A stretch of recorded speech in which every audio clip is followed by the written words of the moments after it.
Église Christ Vie-en-moi présente Réflexion biblique.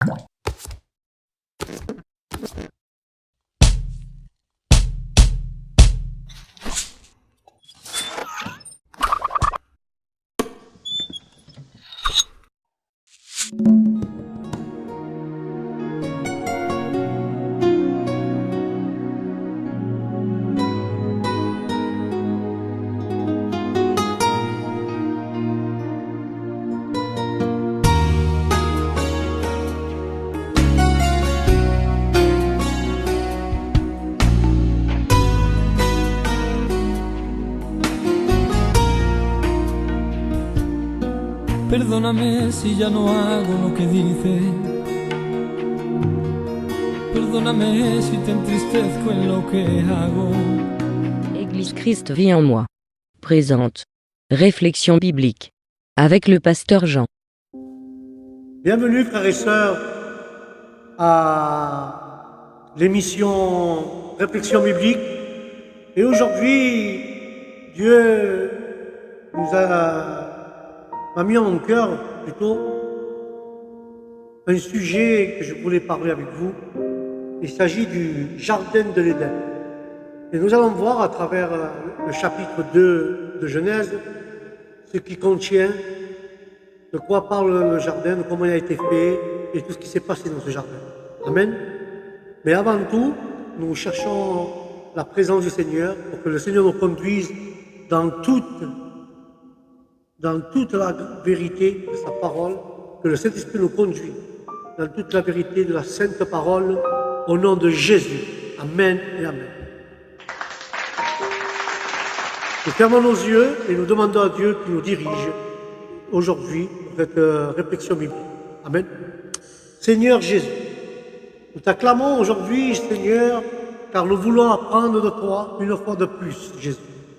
Mais Seigneur, nous voulons, Seigneur, plutôt que tu nous apprennes, Seigneur, à travers ta parole, le message que tu veux mettre dans nos cœurs, Jésus. Mais Jésus, bénis les malades de toute la terre. Bénis les orphelins, les veuves, les mendiants, tout ce qui se trouve sur la terre, Seigneur. Bénis-les, aide-les, Jésus, que tu te fasses réel dans leur vie. Les inconvertis, touche leur cœur, Seigneur. Je t'en supplie, Adonai. Tu es le Dieu vivant. Tu es le Dieu qui fait toutes choses, Seigneur. Et je le crois par la foi, Jésus, que tu vas le faire, Adonai. Touche les cœurs chaque midi. Les gens qui te connaissent, parle-leur. Un mot pour chacun d'entre eux, Seigneur. Mais aussi les gens qui écoutent et qui ne te connaissent pas, Seigneur, touche leur cœur pour qu'ils puissent donner le cœur à toi, Seigneur, pour que tu puisses les diriger au nom de Jésus. La gloire est à toi, Seigneur, au nom du Christ. Amen et Amen. Comme je vous disais depuis le début, nous avons parlé du Jardin de l'Éden avec la grâce de Dieu.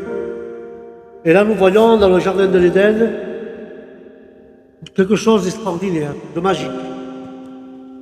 Et nous voyons, selon les mythologies, les termes employés pour décrire, frères et sœurs, le Jardin de l'Éden. Le Jardin de l'Éden, frères et sœurs, il est un jardin de volupté et de la sensualité. Le plaisir y est à fleur de peau. D'ailleurs, les acteurs qui étaient avant Adam et Ève sont nus. C'était le jardin des délices par excellence. Mais où situe-t-il ce jardin? S'il est totalement imaginaire, pourquoi le texte biblique dit-il qu'il est encadré par 4 fleuves dont 2 existent toujours et les 2 autres sont introuvables? Prenez avec moi la Bible du chapitre 2 et nous allons voir de quoi s'agit-il ce jardin? C'était un jardin extraordinaire, frères et sœurs. Après que la Bible a raconté dans son tout premier chapitre, l'origine du monde et des êtres vivants, en tout cas des terriens, il revient en arrière pour reparler de l'homme. Dieu faisait le monde dans le chapitre 1. Il prépare maintenant un jardin au chapitre 2. Et on pourrait dire, frères et sœurs, dans ce chapitre 2, que Dieu va travailler désormais non plus sur le cosmos, mais sur un échantillon de la nature au nom de Jésus. Dieu va travailler sur ce échantillon de nature qu'il a créé, et cet échantillon, Dieu va le mettre dans un laboratoire qui est le jardin de l'Éden. Et là, nous avons vu que l'Éden est un jardin de sensualité. Le terme utilisé pour parler de ce lieu, frères et sœurs, mi-exgur, est celui qui donne le mot du persan Padès, ou paradis. Amen. Ou paradisium, jardin en grec. Le texte étant hébreu, il faut aussi faire remarquer que le jardin dans cette langue vient de la racine garder. Un clin d'œil, nous allons voir un clin d'œil que la parole garden, qui signifie garder, le jardin d'Éden sera un lieu gardé où Dieu accordera une protection particulière à l'homme et devenir. Mais ne brûlons pas les étapes contemplant cet étrange paradis. Et là, nous voyons lequel paradis est aussi une image de l'homme psychologique qui trouve premièrement sa sécurité, il est gardé pour trouver sa jouissance dans l'Éden comme dans un jardin secret au nom de Jésus. Dieu se fait jardinier, on dirait ainsi, frères et sœurs. Il est domestique dans la nature sauvage qui semble être le lot du reste de la création. Et il va discipliner les végétaux pour faire un pas dans le jardin de l'Éden. Le Créateur est certainement dans la suite logique de l'ordonnance. Après avoir réglé le chaos cosmique, il ordonne à la nature terrestre d'expression permanente de sa volonté et de mettre de l'ordre au jardin. Amen. Mais là, naturellement, depuis toujours, les hommes ont recherché le sens de ce mot Éden. Puisqu'il semble être un lieu précis, retrouver le paradis perdu est une quête aussi célèbre que celle de Graal ou du trésor des Incas. Selon les langues anciennes, il faut bien puiser dans cette archéologie. Le mot Édunut vient de l'acadien Mésopotamie, qui désigne la Septe, frères et sœurs. Cette Mésopotamie se trouve en Irak, frères et sœurs. C'est l'Irak actuel. C'est le berceau de l'humanité. De là vient Shemer, qui est l'origine de l'écriture, et de là vient Attar, l'Azérien et la Babylonie. Au cœur de cette septe va surgir un oasis matrice de l'humanité. Il est étonnant, frères et sœurs, de constater que la Bible fait remonter l'origine de l'homme en Mésopotamie. Or, un autre texte célèbre parle de la même antiquité, mais d'une source plus directe. C'est l'épopée de Jibaslem. Des parallèles sont indispensables pour comprendre cette genèse. L'histoire humaine est pour mieux mesurer toute l'énigme autour du jardin de l'Éden, frères et sœurs, mais il est toujours bon de comprendre de la Bible. Par la Bible est trouvé des preuves internes, surtout la science du langage. C'est ainsi, frères et sœurs, qu'on retrouve d'autres pages de la Bible le mot Éden, et ce lors d'une occasion très spéciale. Et quand nous voyons et nous faisons un petit saut dans l'histoire, dans le sens de l'histoire, pour arriver à l'époque d'Abraham et Sarah, son épouse, le couple est vieux, même très vieux, lorsque presque la centaine, mais quand Abraham était encore jeune, il avait reçu une formidable promesse de la part de Dieu. Tu auras, il dit la parole de Dieu, une progéniture aussi nombreuse que les grains du sable du désert et que les étoiles du ciel. Amen.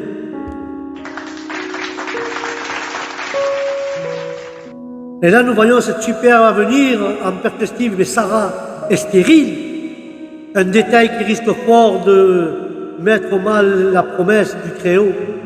Mais les années passèrent et naturellement, aucun enfant ne vient jouir le couple en question. Et un jour, des visiteurs étrangers viennent chez Abraham et lui assurent que dans un an, sa femme enfantera d'un enfant au nom de Jésus. Ça sera un fils. Mais en entendant cette annonce, quand elle est restée en femme discrète, Sarah est restée tout en femme discrète et soumise sous une tente et se met à rire, sans doute de débit, et déclare « Comment cela pourrait-il arriver? Usé comme je suis, tandis que mon mari est trop vieux, comment pourrais-je connaître le plaisir dans l'Éden ?» Selon la Bible, frères et sœurs, l'Éden est une espèce de plaisir, de jouissance, de volupté à l'image, ce que Sarah ne connaît plus. C'est pourquoi la traduction successive de la Bible ont parlé du jardin des délices ou du jardin des plaisirs, un jardin où il fait bon et où l'homme et la femme peuvent se promener nus sans avoir honte. Et c'est dans ce jardin à fleurs de sensualité que l'homme et la femme sont placés. Et parce qu'on sait que ce paradis est un lieu de plaisir, il faut le situer et le retrouver au nom de Jésus.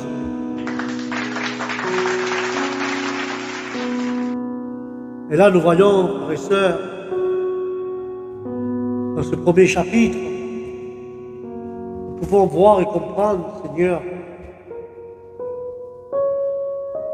que notre monde ne connaît que des activités et laisse presque plus de place au repos. Que nous avons vu ces versets, ils montrent pourtant juste et nécessaire. Dieu devrait se reposer alors que nous n'aurions pas besoin de le faire. Mais Jésus, frères et sœurs, il explique et applique le principe du repos. C'est un bateau qui fuit la foule. Les temps du repos nous redonnent de la vigueur nécessaire pour le service. Amen. Dans le jardin de l'Éden, nous trouvons ce repos, frères et sœurs. Mais nous voyons aussi que Dieu, qui acheva cette œuvre, il se reposa. Ce n'est pas certainement parce qu'il était fatigué, non. Que Dieu se repose, il donne plutôt le modèle à suivre pour l'homme, en établissant un cycle de travail, en constituant la nécessité de se reposer.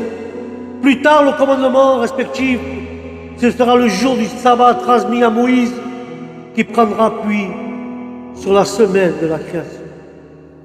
Mais le sabbat, frères et sœurs, était le jour sacré,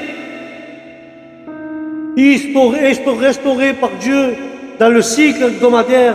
Jésus a prêché que le sabbat était pour l'homme, déclare que Dieu aussi a sanctifié et mis à jour ce qui s'est reposé. Plus tard, il est sanctifié, mis à part de ce jour, car Dieu se repose. Et plus tard, il a été la note, il a été le distingué le repos physique du repos rédempteur, vers lequel, frères et sœurs, nous orientons les regards et nous indiquons clairement que le sabbat mosaïque n'a aucune place, ni le symbolique, ni virtuel, dans l'Alliance. Mais l'Église, frères et sœurs, est consacrée le premier jour de la semaine au culte, afin de commémorer la résurrection de notre Seigneur Jésus-Christ.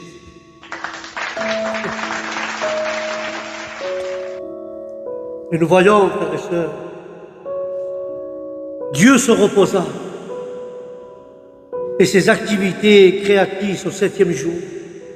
Ce n'est pas le repos, frères et sœurs, qui résulte de la fatigue, mais plutôt un repos de satisfaction, de son achèvement, de son travail bien fait.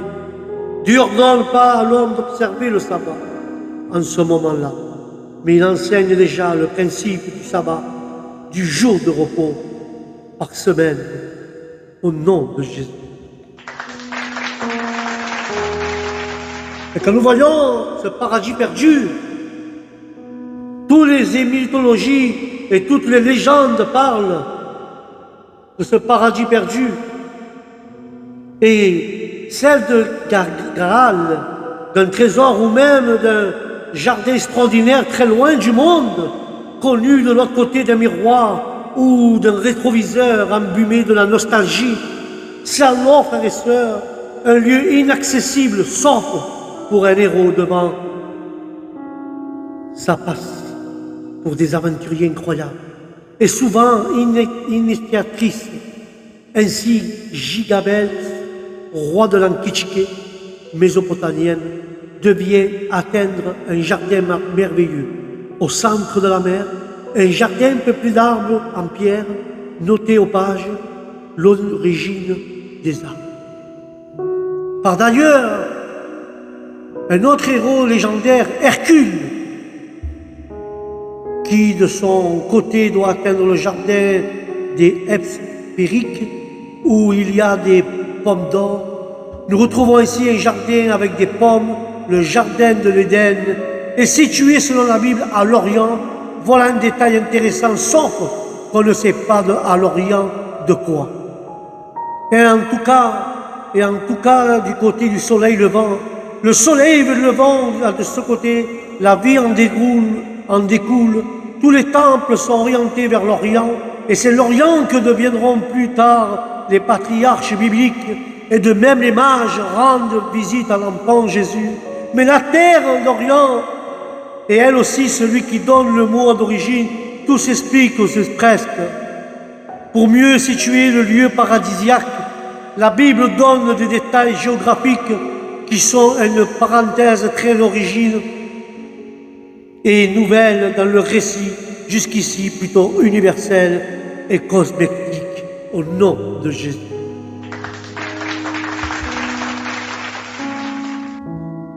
Nous voyons que les 10 commandements confirment ce qu'il a été opéré dans le 7e jour. Mais Dieu demande que le 7e jour soit occupé à faire des saintes choses et en ordonnant de respecter le sabbat. Alléluia. Nous devons respecter le sabbat, frères et sœurs. Car Dieu a mis le sabbat pour nous consacrer. Alléluia.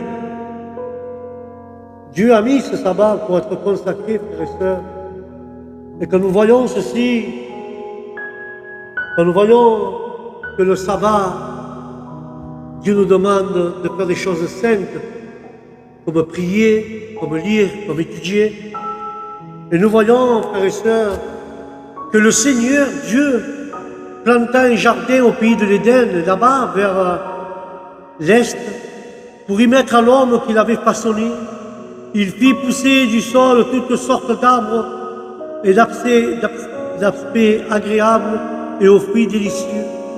Le Seigneur mit aussi au centre du jardin l'arbre de la vie, l'arbre qui donne la connaissance du bien et du mal. Un peuple qui pensait, qui prenait sa source au pays d'Aden et irriguait le jardin de là, il se divisait en 4 bras. Le premier était Pichon. Il avait le tour du pays de Havila. Dans ce pays, on y trouve de l'or. Un or de qualité ainsi que la résine parfumée du beldium et de la pierre précieuse de cornaline. Le second bras du peuple était le Guichon, qui fait un tour du pays de Côte. Et le troisième était le Tigre, qui coule à l'est de la ville Artsur enfin. Et enfin, frères et sœurs, le quatrième était Eurephate. Une des énigmes importantes de ce texte est la présentation de 4 feuilles ou bras d'un seul seuil. Et nous voyons, là, frères et sœurs, il est naturellement un aspect symbolique dans cette présentation, déjà expliqué, que la présence d'arbres fabuleux, nous y reviendrons par la suite, mais le choix de nombre, lequel représente la totalité de toutes les directions, comme les 4 points cardinaux, ces 4 feuilles permettent aussi de nous entrelacer en même temps, frères et sœurs, d'une parfaite irradiation du jardin. Mais l'importance de l'eau et son abondance permanente de rappel le sens et de l'insens même de la vie et de son origine. L'eau de la vie, hors le sceptre, ne veut devenir jardin. Sans sa présence, les arbres ne peuvent donner des fruits abondamment, ni de fruits sans être parfumés, ni arrosés. Amen.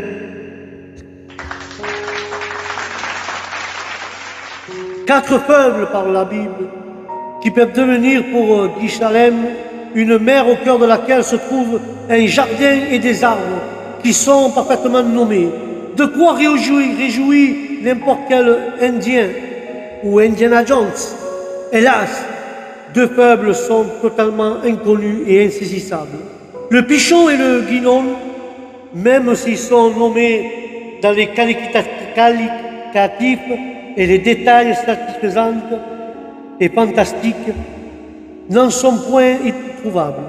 La façon dont les mentionnés dans leur lapsé fabuleux semble indiquer qu'ils sont plutôt le fruit d'une imagination ou la féerique et du régisseur. La seule chose qui soit assez certaine, c'est le sens des mots qui portent ces mots fleuves merveilleux pichons. C'est traduit par géissance, l'étang comme bellélium guinon peut se comprendre par soudan. Or, ce peuple qui se profile est aussi sensationnel pour entourer le pays du Kouch et que l'on situe généralement du côté de l'Éthiopie, assez invraisemblable. Amen. Et là, nous voyons, par contre, les 2 autres peuples sont parfaitement connus, même assez pour que leur nom ne soit accompagné d'aucun détail, comme si la chose était totalement évidente pour le lecteur. Le tigre et l'Europhate, ainsi donc ce jardin d'Éden est entouré de 4 peuples, dont 2 se sont certainement imaginés et 2 autres se sont localisés. Et comment nous sommes dans ce qui sera bientôt la maison de Babylone? Ce n'est pas encore entré dans l'histoire, frères et sœurs, mais nous voyons que nous sommes bientôt dans la Babylone, ça veut dire de l'Éden et un jardin de Babylone suspendu entre le réel et le virtuel, entre la réalité et le mythe. L'homme n'est pas encore entré dans l'histoire et l'histoire ne s'est pas encore inscrite dans la géographie. Ayant sans doute quel est lecteur que la lecture originale de ce texte peuvent se poursuivre, sachant que la lecture scientifique est mise en échec autant que la lecture fondamentale au nom de Jésus.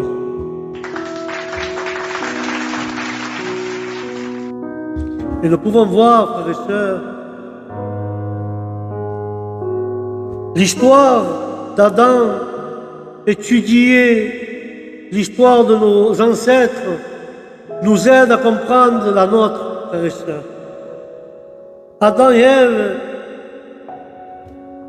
nos premiers ancêtres étaient le sommet de la création divine, et la création même de cette création. Or, ils n'ont pas toujours suivi la voie tracée par le Seigneur. Mais la grâce à leurs erreurs, nous comprendrons et nous comprenons mieux comment Dieu désire nous voir vivre, mais aussi la nature du péché et ses conférences. Amen. Nous pouvons aussi regarder, frères et sœurs, nous pouvons voir et regarder aussi cette section est formée dans les détails, formée de détails, en particulier sur le 6e jour d'absence, où Moïse, frères et sœurs, a-t-il tiré ce récit si différent, si nos fictions absurdes des païens n'ont pas une absurde humanité, des fonctions absurdes des païens, pas une source humaine, puisque l'homme n'existe pas encore et nous pouvons donc témoigner de ces événements, ni son raisonnement, car même si l'intelligence peut reconnaître la puissance éternelle de Dieu, en effet, la prochaine étape, nous voyons, frères et sœurs, cette prochaine étape, et là, il fait l'échapper. Seul le Créateur pourrait transmettre ces informations. Par conséquent, c'est par la loi qu'on comprend que le monde a été formé et par la parole de Dieu. Amen et amen. Le monde et tout ce qu'il y a autour a été créé par la parole de Jésus. Amen et amen.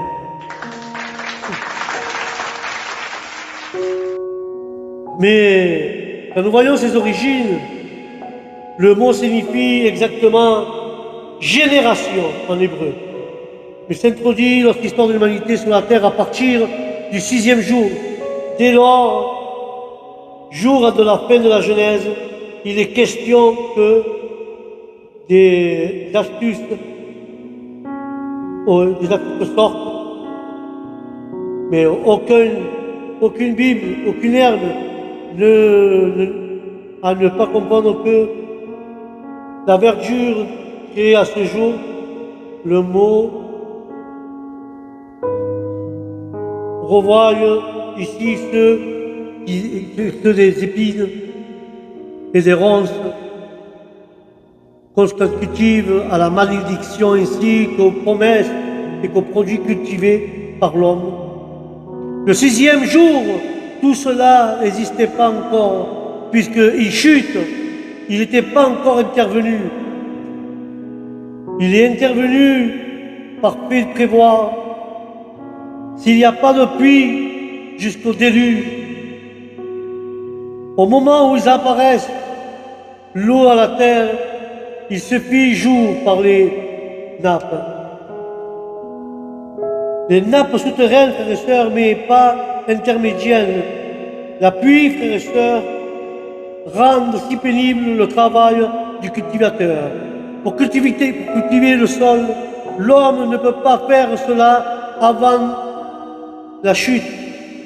Ce n'est pas, frères et sœurs, alors que les chrétiens des champs purs cultivés par toujours et fournissent la nourriture, mais dans la création originale, un tel ou un tel tableur n'était pas nécessaire, car elle pensait, frères et sœurs, naturellement à un réconfort d'obstacles et de mauvaises herbes au nom de Jésus.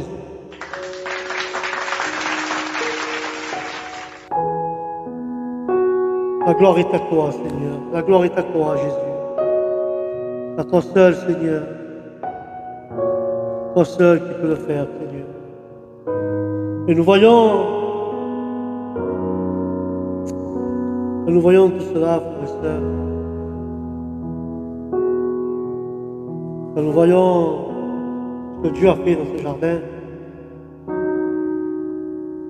et là, toutes ces choses que Dieu permet de faire, c'est grand, mais Dieu continue à nous dire, à nous parler et à nous enseigner que le nom de l'Éternel Dieu, Yahvé, Elohim, apparaît pour la première fois au verset 4, mais seulement après la création de l'homme en tant qu'Elohim, Dieu. est le Créateur. Et en tant que Yahvé, il établit une alliance avec l'homme. N'ayant pas compris, certaines critiques de la Bible attribuent celles des noms différenciés et des auteurs de différence. L'expression « voici les origines » se reflète à son origine décrite par le premier chapitre.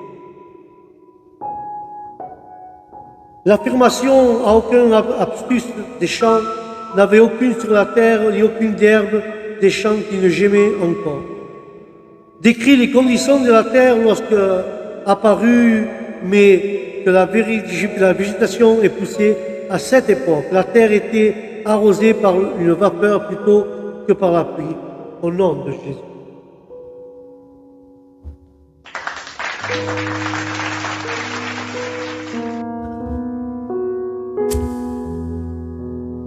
Et nous voyons, frères et sœurs,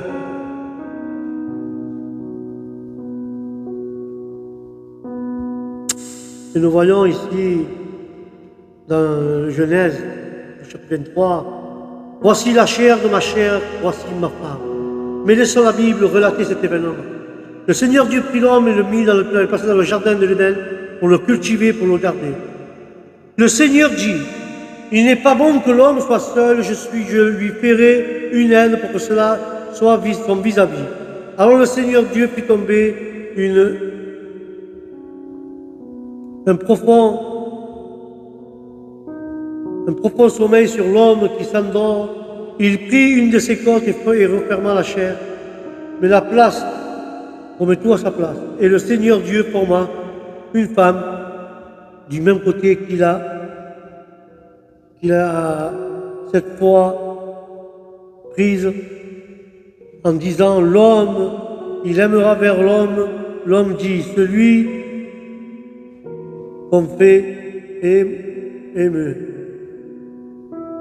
Mais la chair de ma chair, celle qu'on appelle femme, car c'est de l'homme qu'elle est puisée, mais c'est pourquoi l'homme quittera son père et sa mère, ne s'attachera à son femme, et ils le délivreront de sceptre de chair.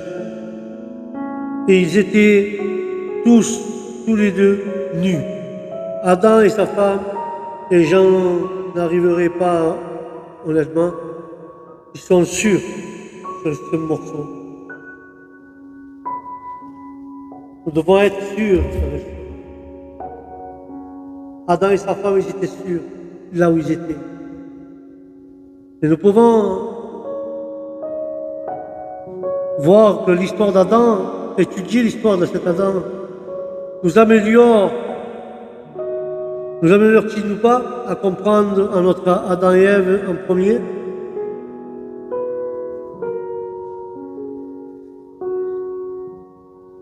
Non. Non, ils étaient le sommet de la création divine. La raison même de cette opération, n'ont pas toujours suivi la voie tracée par Dieu. Grâce à nos jours et à nos voies, nous comprenons mieux comment Dieu désire nous voir vivre dans la nature du péché et de ses conséquences. Au nom de Jésus.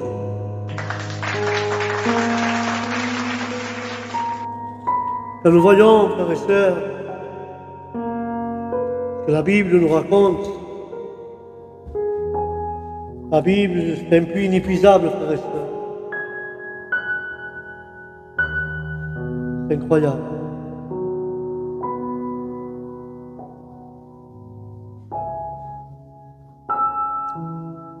Et les mots d'origine. Quand nous voyons l'homme et la femme, ne pas confondre avec la vendeuse, créer à jour une lecture, mais nous devons renvoyer ici sur une épître, frères et sœurs, nous sommes renvoyés sur une épître, et Orange, nous sommes renvoyés, excusez-moi, il y a là la question, nous sommes renvoyés sur des épines et des ronces. consécutive à la malédiction ainsi qu'aux produits cultivés, l'homme, le jour où tout cela, ça t'arriverait, par encore, puisque la chute, frères et sœurs, ni été, jour, tout cela nécessite, pas encore physique, la chute n'était-elle pas encore externe.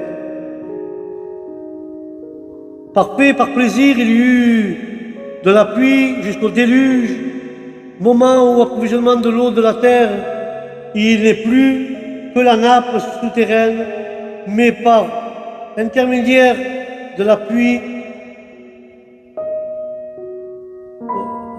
je suis désolé, je suis en train de réfléchir,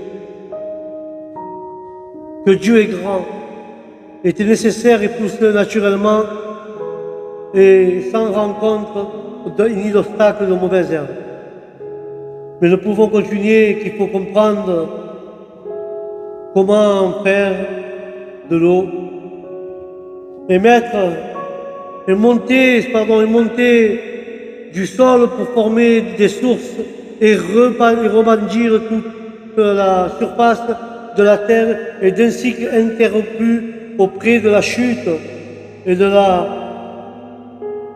Nous parlons de la chute, frères et sœurs, le passage de la chute. Et nous devons faire cela, frères et sœurs. Nous parlons de la surface de la terre, la chute. La pluie devait devenir un moyen essentiel d'arrosage sur la terre et permanente. Elle est permanente de Dieu au reste du monde, au reste pour exaucer sa justice au nom de Jésus.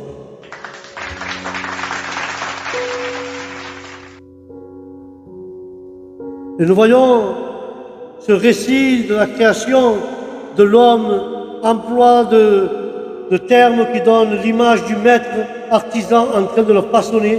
Son œuvre d'art est-elle ferme? Est-elle divine? L'être humain, est-ce que tu parles de la poussière qui sort dehors, ne résiste donc pas aux composants physiques et forme son talon né? Que nous pourrons voir, frères et sœurs. Nous pouvons nous servir de plusieurs choses, mais le récit du chrétien, de la chrétienne de l'homme, emploie récemment qui doivent l'image d'un maître artisan en train de les façonner et faire son œuvre d'art. Que nous demande-lui à Jésus? Nous demandons la pitié, nous demandons la joie, nous demandons toutes ces choses que nous avons besoin, Seigneur. Et là, Dieu va nous façonner qu'avec une œuvre d'art et lui se reposer. Mais laisse-moi te dire, une simple décoration le fait. L'être humain a été créé à partir de la poussière et sa valeur de réussite donc n'est pas des composants physiques, mais former un corps comme dans la qualité de vie qui nous lance sur une âme au nom de Jésus. Amen. La gloire est à toi. Et là, nous pouvons voir l'histoire d'Adam, étudier Adam, je vous incite à étudier Adam, et nous en puissons et compatissants, nous, notre droit, c'est comparer la Bible. Tout à notre aide, Adam fut et ne comprennent rien du tout. Alléluia. Alléluia. La gloire est à toi. La gloire est à toi, Seigneur. Et quand nous voyons ceci, frères et sœurs, nous voyons tout ceci, nous savons, Seigneur Jésus, quelle beauté toutes ces choses. Et là, dans ce jardin d'Éden, dans ce jardin, nous voyons que dans ce jardin d'Éden, frères et sœurs, il y a quelque chose de magique. Il y a quelque chose de grand, quelque chose d'immense, quelque chose que Dieu veut nous parler, que Dieu veut nous faire connaître. Et je le sais. Mais ce paradis n'est pas perdu, frères et sœurs. Ce paradis, il n'est point perdu. Là, nous voyons, naturellement, nous voyons un aspect symbolique dans cette présentation. Déjà impliqué par la présence d'arbres, ensuite le choix du nombre 4, lequel représente la totalité de toutes les directions, comme les 4 points cardinaux. Les 4 peuvent permettre aussi un encerclement, de même temps qu'une parfaite irrigation du jardin. L'importance de l'eau et de son abondance permet de rappeler le sens de l'essence même de la vie, de son origine d'Orient. L'eau, c'est la vie. Or, la sceptre ne peut devenir jardin sans sa promesse. Et les arbres ne peuvent donner du fruit donnant et délicieux sans être parfaitement arrosés. 4 peuples, donc, qui peuvent devenir, pour Guinache, une mer au cœur de laquelle se trouve un jardin et des arbres. Et là, nous voyons, frères et sœurs, nous constatons que nous sommes bientôt dans ce qui sera bientôt la Babylonie. Et on peut dire que l'Éden est un jardin de Babylone suspendu entre le réel et le virtuel, entre la réalité et le mythe. L'homme n'est pas entré encore dans l'histoire au nom de Jésus. C'est sans aucun doute ainsi que nous poursuivons. L'arbre d'union divine. Les peuples, frères et sœurs, sont là pour arroser le jardin et notamment les arbres de façon surprenante, mais de toute la création est en place. Et pour les arbres sont là, quand les arbres sont apparus, dès le troisième jour, il semble que dans les échantillons de la sceptre, Dieu plante de nouveaux arbres pour constituer le fabuleux jardin d'Éden. Et au milieu de cette nouvelle plantation, de cette nouvelle forêt magique, il place 2 arbres exceptionnels. Le premier est l'arbre de la vie, le deuxième est l'arbre de la connaissance du bien et du mal, au nom de Jésus.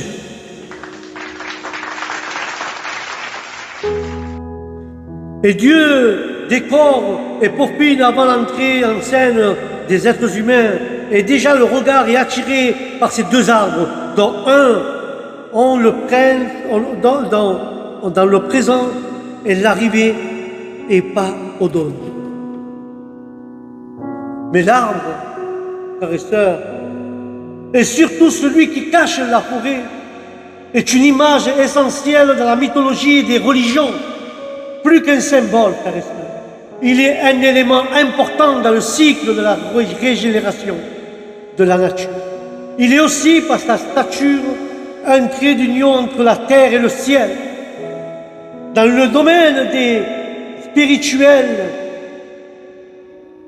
multiples, il est souvent signé de l'axe du monde entre ses racines qui plongent dans des profondeurs de la terre et ses branches qui se déploient librement dans l'espace et vers la nuée.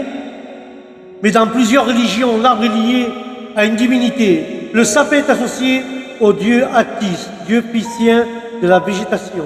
Le cèdre au dieu Oasis d'Égypte. Le chêne à Zeus.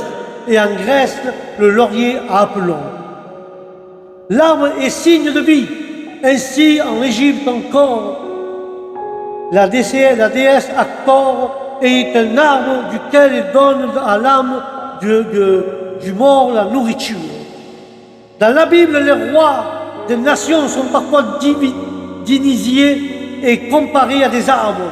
Le pharaon égyptien est associé au cèdre d'Oasis. Et le roi de Babylone, Nabuchodonosor, est comparé à un arbre tout-puissant cumulant tous les hommes. et dans lequel tous les oiseaux de la terre se nichent. Or, la Bible refuse catégoriquement que les arbres soient divinisés par devenir des poteaux sacrés. Qu'est-ce qu'est donc ces deux arbres de la forêt d'Éden, qui par leur nom sont bien indiqués comme étant spéciaux?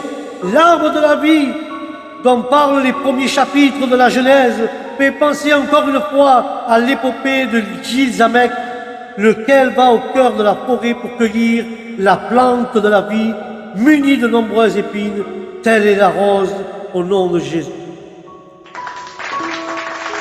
Et nous voyons, frères et sœurs, la difficulté étant de saisir la fleur sans se faire piquer, car ces égratignures sont mortelles. La vie appartient à qui peut cueillir la fleur sans dommage. Gismaès et parviendra, mais il sera ensuite distrait par un serpent, et un serpent viendra lui ravir cette plante magique. Amen. Lorsque Dieu place l'arbre de la vie au centre du jardin de l'Éden, on peut se demander si l'arbre n'est pas une hyperbole de sa propre présence. En effet, dans les rares textes bibliques qui suivent et qui parlent encore de cet arbre, il sera question de la présence de Dieu. Nous pouvons noter que Dieu n'interdit pas de manger du fruit de cet arbre. Ces fruits, comme tous les autres, sont offerts généreusement à l'appétit du premier coup. Comme tous les fruits du jardin, et non car le second arbre exceptionnel, celui de la connaissance du bien et du mal, porte des fruits rigoureusement interdits. Si l'arbre de vie a des contraires, dans d'autres religions, l'arbre de connaissance du bien et du mal a une exclusivité biblique.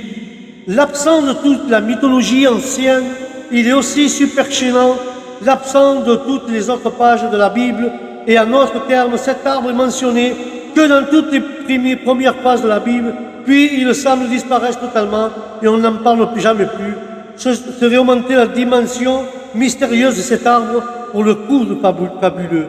Les Talmud, les Talmud, livres qui tentent d'expliquer la Torah, propose de voir à cet arbre l'esprit scientifique qui permet de distinguer, de discerner ce qui est bon ou pas, juste ou injuste pour un bon nombre de savants juifs et d'éduques rabbins. Amen.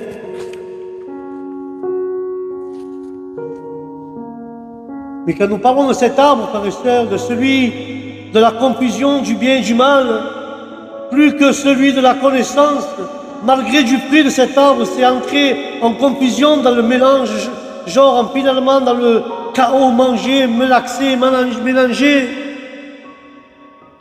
C'est alors que le mystère se dévoile peu à peu, au cœur du jardin de l'Éden ordonné et ordonnancé par Dieu de l'univers, qui est aussi celui qui règne dans l'ordre, et placé l'arbre symbolisant le chaos initial auquel il serait possible de retourner.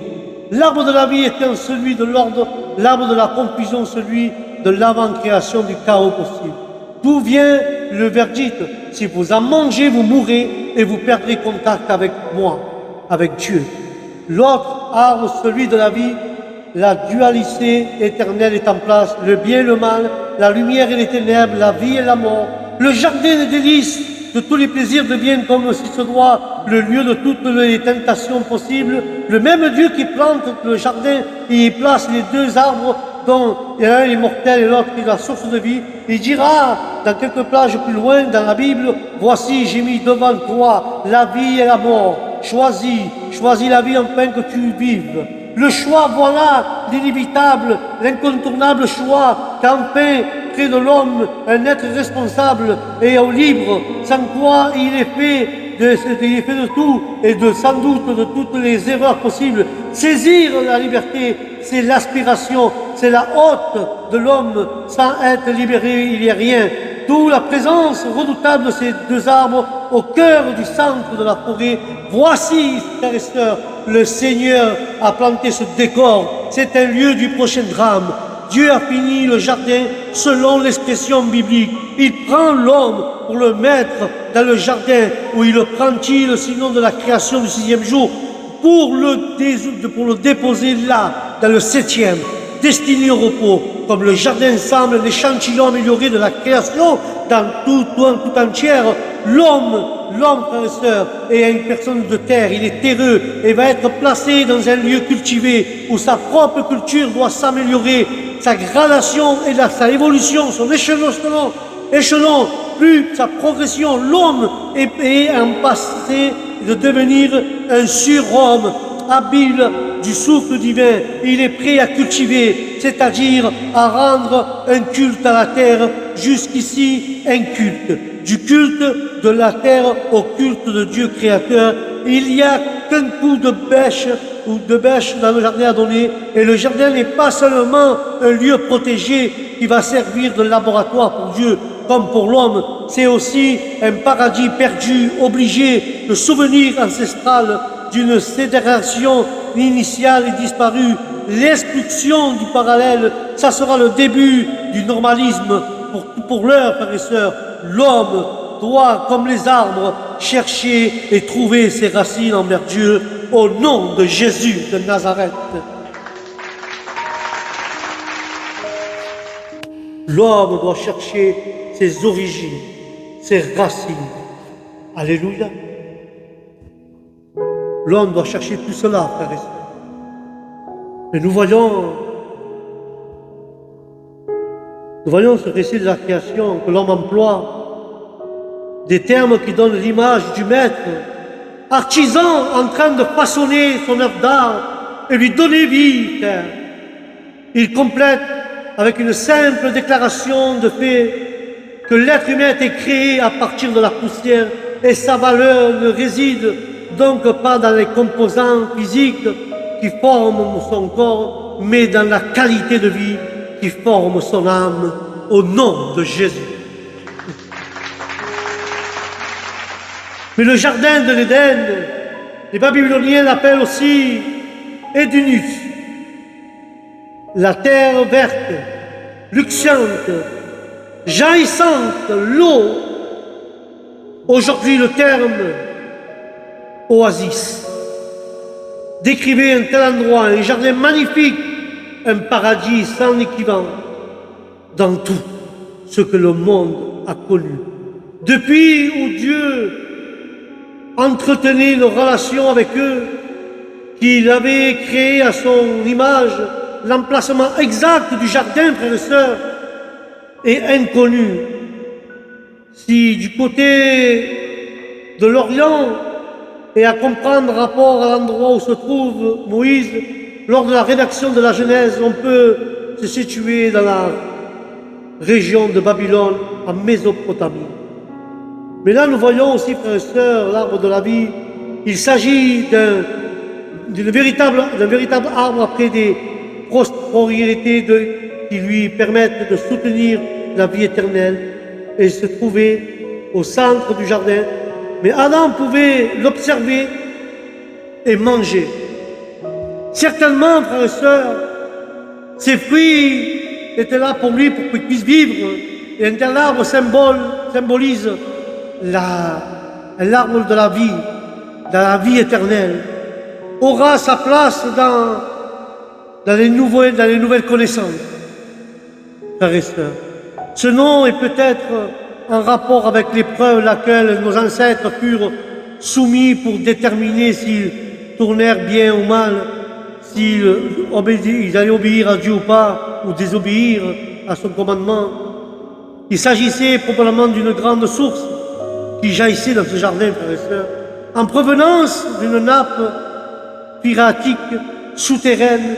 Il ne pleuvait pas encore à cette époque. Quand nous voyons le peuple de Pichon et Nabila, lieu difficile de situer, il s'agit d'une topographie audiovisuelle et du déluge qui entraîne et bouleverse les spectateurs et les gens du peuple. Et une grande tempête va bouleverser tout cela. Et le bdellium, une gomme de résine, terme que renvoie plus à son aspect qu'à sa couleur, Le bilium avait l'apparence d'une résine translucide. Et quand nous voyons le fleuve de Guichon et Kirch, l'endroit où se situait le fleuve et incertainement Kirch pourrait correspondre à Éthiopie à l'heure d'aujourd'hui. Et quand nous voyons Idelek et Azari, le Tigre près du déluge coule du nord-ouest vers le sud et en passant à l'est de la ville de Babylone, à travers la Mésopotamie. Euphrates, ce fleuve, coule parallèlement au nord-ouest vers le sud-ouest du Tigre, de laquelle il se jette pour finir dans le golfe de Pereski. Et pour Dieu a mis l'homme et la femme dans le jardin pour les cultiver et pour les garder. Même avant la chute, le travail constituait d'une part importante et digne de la représentation de l'image de Dieu et du service qui lui est dû. Amen.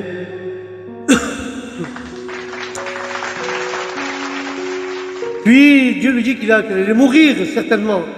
La mort contient une notion fondamentale de séparation.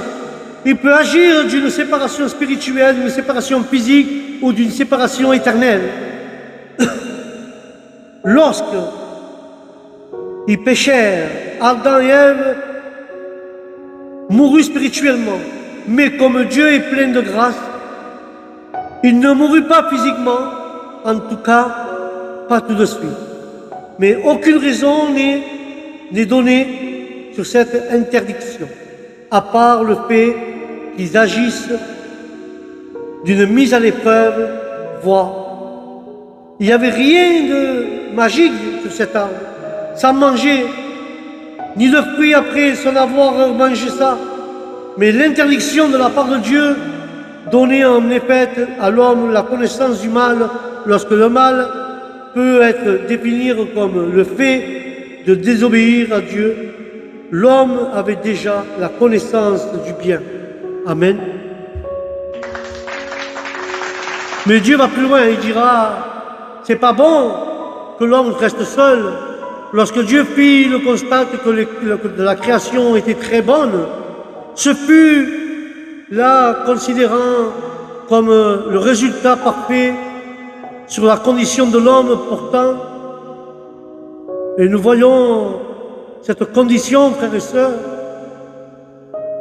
cette condition de l'homme porte sur son état l'inachèvement avant la fin du 6e jour. En effet, la femme homologue d'Adam n'avait pas encore été créée. Les mots de ce verbe soulignent besoin qu'elle avait l'homme d'une compagne qui sort de son aide, de son égal. Il était incomplet sans aide pour se multiplier, remplir la terre et la dominer. Ceci souligne l'imperfection d'Adam et non l'influence d'Ève. La femme a été créée par Dieu pour parer au manque de l'homme. Il ne s'agit pas d'une nouvelle création d'animaux. Ceux-ci furent créés avant l'homme. Le 5e jour, Dieu attire l'attention sur le fait que s'il avait créé de la terre toute comme l'homme, ce dernier était une âme vivante et son image, Dieu a leur donné un nom, montrant ainsi son autorité sur eux. Donna des noms, donne un nom à une créature impliquée, à discerner chez elle un élément permettant de l'identifier directement. C'est aussi un acte d'autorité pour être que l'on nomme.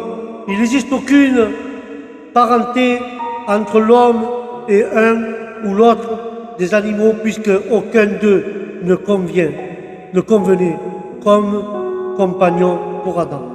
Amen.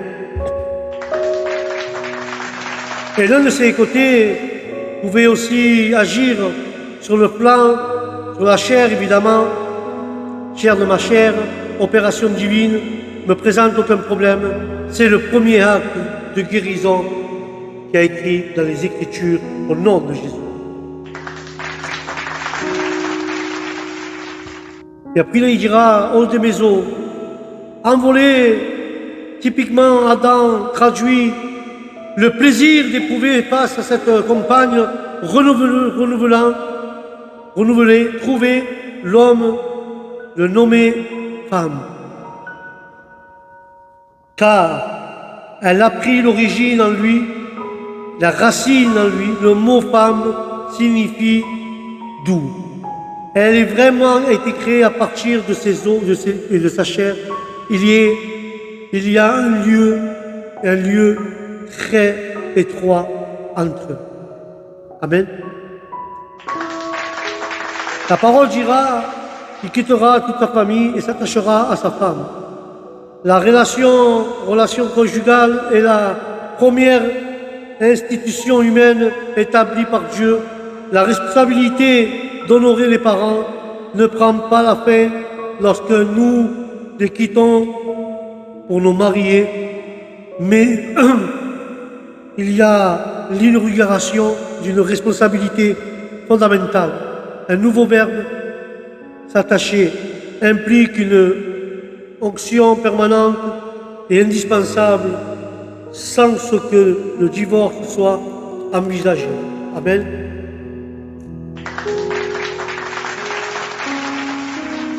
Sans que le divorce soit envisagé, frères et sœurs, en effet, il ne ressemble à la Trinité que de la façon limitée, puisqu'ils connaissent le bien et le mal. Non, du fait d'une sainte omniscience, mais par expérience personnelle au nom de Jésus.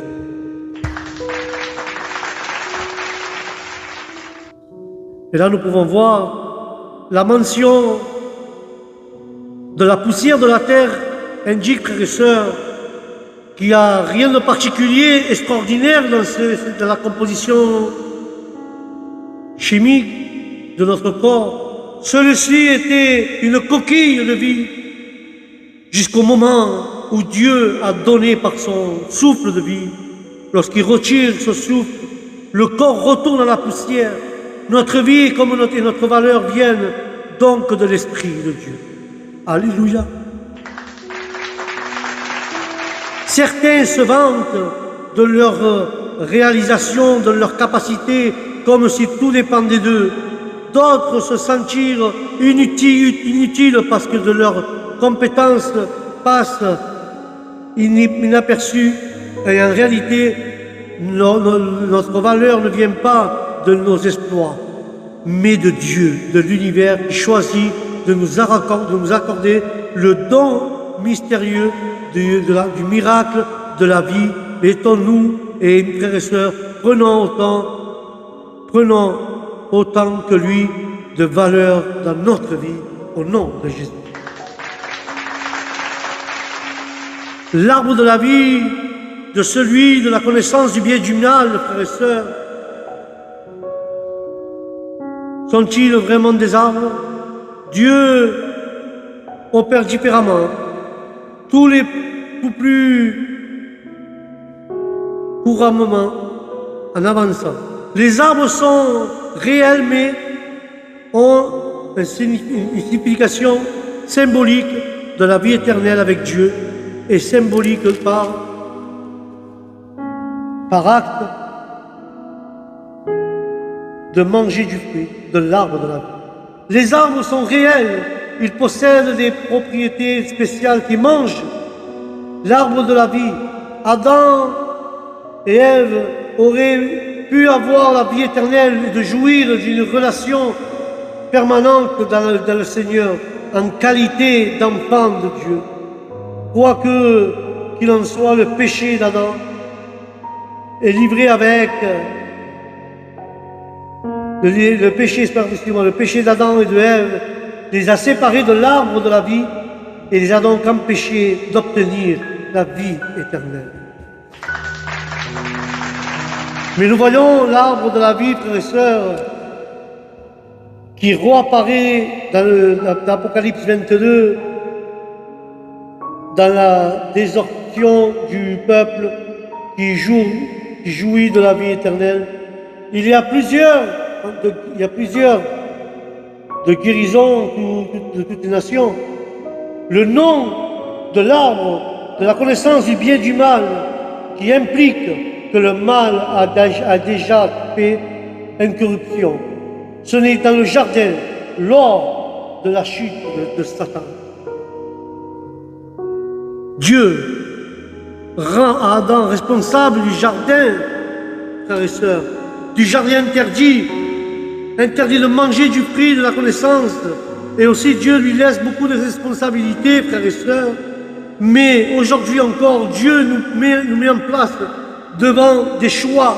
Les mauvaises décisions peuvent pour nous être mal, mais elles peuvent aussi nous faire aider à grandir pour être ensuite dans le meilleur choix. La nécessité de vivre avec les conséquences de nos vies nous rend plus prudents au nom de Jésus. Mais laisse-moi te dire, pourquoi placer un arbre dans le jardin de l'Éden? C'est celui que pour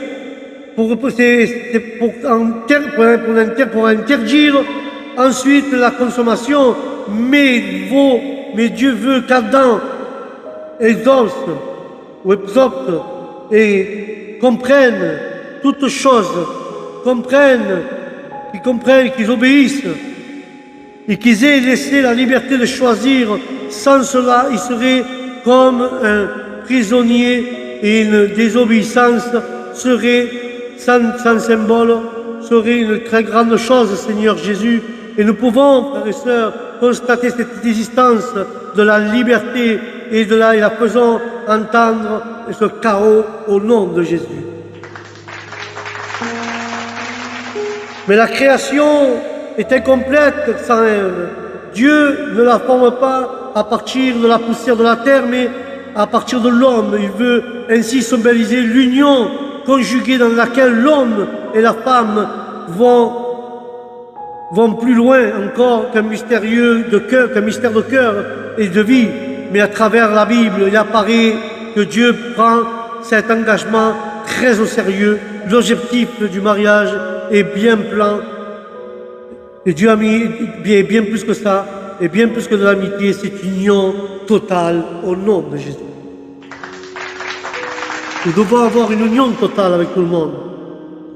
Dieu façonne et prépare l'homme et la femme pour atteindre les tâches qui lui commandées et qui viennent toutes pour le même but. Ce genre de choses, l'homme donne vie à la femme donne vie au reste de l'humanité.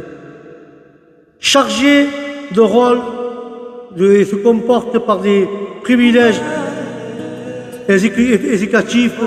Et nous voyons, frères et sœurs, que toute chose se fait bien.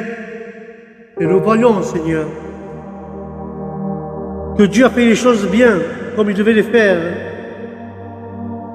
Et Dieu a façonné, frères et sœurs, cette femme, il a pris d'Adam et ils n'en font plus qu'un. Une union mystérieuse de cœur et de vie, mais à travers tout cela, la Bible apparaît que Dieu prend cet engagement très au sérieux et l'objectif au mariage. Et bien plus qu'une amitié, c'est une union totale au nom de Jésus.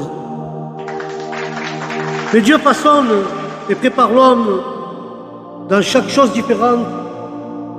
Et nous voyons, frères et sœurs, qu'ils ont le même but, donner la gloire à Dieu. L'homme donne la vie à la femme donne la vie au reste de l'humanité. Qu'importe le privilège exclusif, mais aucun des deux n'est supérieur à l'autre. Ils sont les deux égaux au nom de Jésus.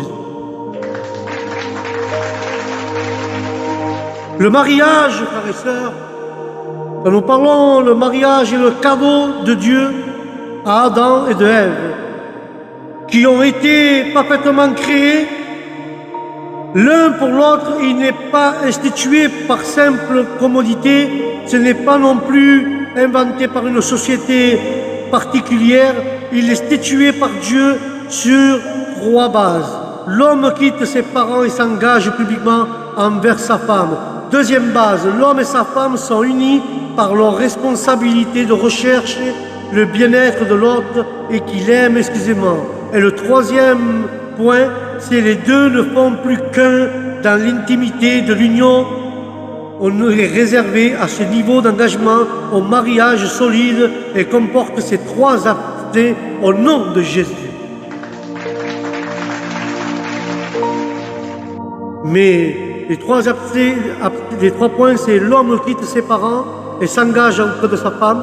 L'homme et sa femme s'unissent pour toute responsabilité, pour chercher le bien de l'un de l'autre. Et aussi, ils doivent s'aimer et s'engager à un mariage solide. Voilà les 3 points que Dieu demande dans les mariages chrétiens. Puis, un enfant est capable de courir tout nu dans une pièce remplie d'étrangers. Ce n'est conscient de sa nudité à l'instant. Adam et Ève, à l'époque de leur inconscience, c'est après leur désobéissance que la honte et la gêne ont apparu. On fait une barrière entre eux et Dieu. Cette barrière peut exciter dans le mariage, même qu'il ne devait pas y avoir de gêne entre époux. Là, nous mentionnons, frères et sœurs, que Adam et Ève sont cachés avec des feuilles de figuier, protection pour ne pas montrer à notre partenaire ou à Dieu certains coins ou recoins de nous-mêmes. Dans le mariage, il est fréquemment que le manque d'intimité spirituelle, émotionnelle ou intellectuelle précède une rupture dans l'intimité physique. De même, quand nous cherchons à cacher nos pensées secrètes, si Dieu nous portons atteinte à notre communion avec lui. Nous devons faire très attention et être prudents, frères et sœurs. Nous devons être très prudents, car Dieu nous demande de ne pas détruire l'intimité que nous avons avec lui, de ne pas détruire l'intimité que nous avons avec Dieu. Nous ne devons pas la détruire. Au contraire, nous devons être unis. Amen. L'Église qu'il épouse doit être unie. Ses pensées, tout ce que nous faisons doit être uni avec Jésus-Christ. Amen. Et nous voyons un récit plus détaillé de la création de l'homme et donné ici par les choses de Dieu. Et nous pouvons comprendre, frères et sœurs, que Dieu forma un corps de poussière de la terre, mais seulement le don du souffle de Dieu qui en fit une âme vivante. Adam, qui signifie rouge parce que le sol était rouge, reçut le nom de la terre rouge à partir de laquelle il avait été formé. Mais le jardin que Dieu planta en Éden, trouvé du côté de l'Orient, c'est-à-dire à l'est de la Palestine, le point de repère pour la direction dans la Bible, il se trouvait dans la région de Mésopotamie, près des peuples Idélec, ancien nom du tige, et Europath, l'arbre de la connaissance du bien et du mal. Et là, nous voyons que Dieu a permis de mettre à l'épreuve l'obéissance de l'homme. La seule raison pour laquelle en manger le fruit constituait un péché fut le fait que Dieu avait dépendu sous différentes formes. Ce fruit est toujours avec nous aujourd'hui. Amen. La peine pour la violation du commandement était la mort. La mort spirituelle instantanée, la mort physique progressive lorsque était en train de donner des noms aux animaux. Adam aurait remarqué la présence à la fois des mâles et des femelles. Chaque mâle avait une femelle qui tout temps différente lui ressemblait. Mais dans une certaine mesure, cette observation prépara Adam à accueillir une aide semblable à la sienne. Son épouse fut formée à partir d'une de ces côtes que Dieu avait prise de son côté pendant qu'il dormait. De même, l'épouse de Christ fut en quelque sorte tirée du côté, comme s'il mourut dans une douleur indicible. La femme ne fut pas tirée de la tête d'Adam pour pas le dominer, ni de ses pieds pour pas être piétinée, mais du dessous de son bras pour qu'il la protège et à proximité de son cœur pour qu'il aime au nom de Jésus.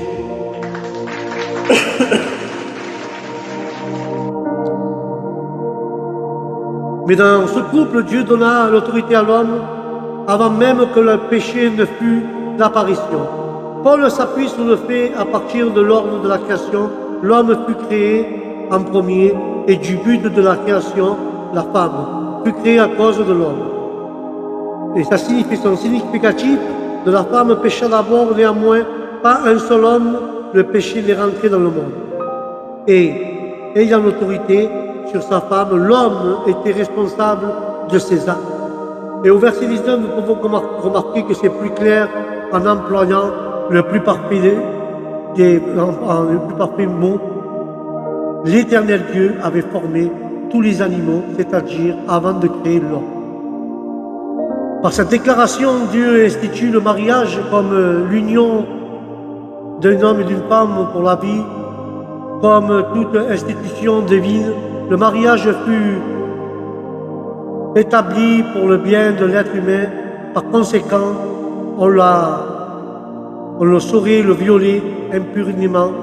Par d'ailleurs, le lien du mariage est une illustration de l'union entre Christ et l'Église au nom de Jésus.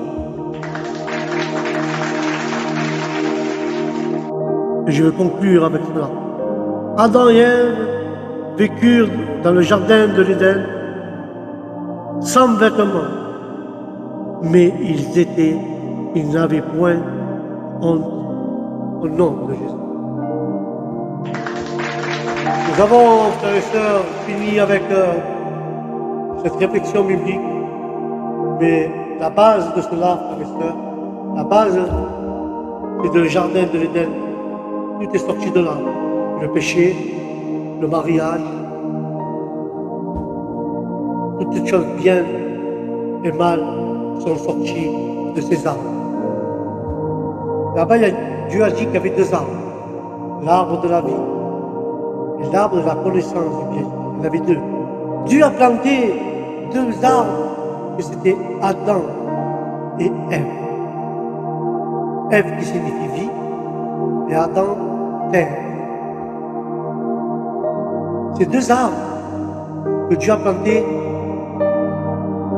c'était comme les jardins dans l'Éden. Il a planté Ève et Adam, terre et vie. Vie et terre. Et nous pouvons comprendre à travers ces arbres que Dieu est sorti cela.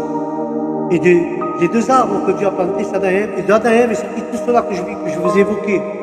D'Adam et Ève est sorti des choses bien, est sorti des choses mauvaises, est sorti le péché, a sorti l'inconscience, après a sorti toutes choses, puis est sorti la honte.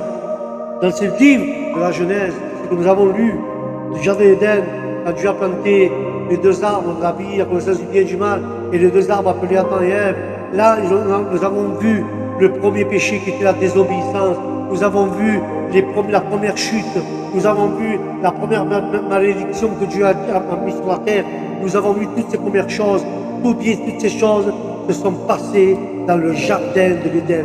Le Jardin de l'Éden a une importance dans l'histoire biblique.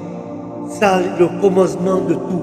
C'est le commencement de tout. Des hommes, de l'être humain, de l'esclavage, de l'idolâtrie. Tout sort de là au nom de Jésus. Je prends conscience et réfléchis. Le Jardin de l'Éden, tout est sorti de là. La méchanceté, la pureté, les choses impures, tout est sorti du Jardin d'Éden en rapport à ces deux arbres. Adam a péché, Ève a péché. Adam a menti, Ève a menti.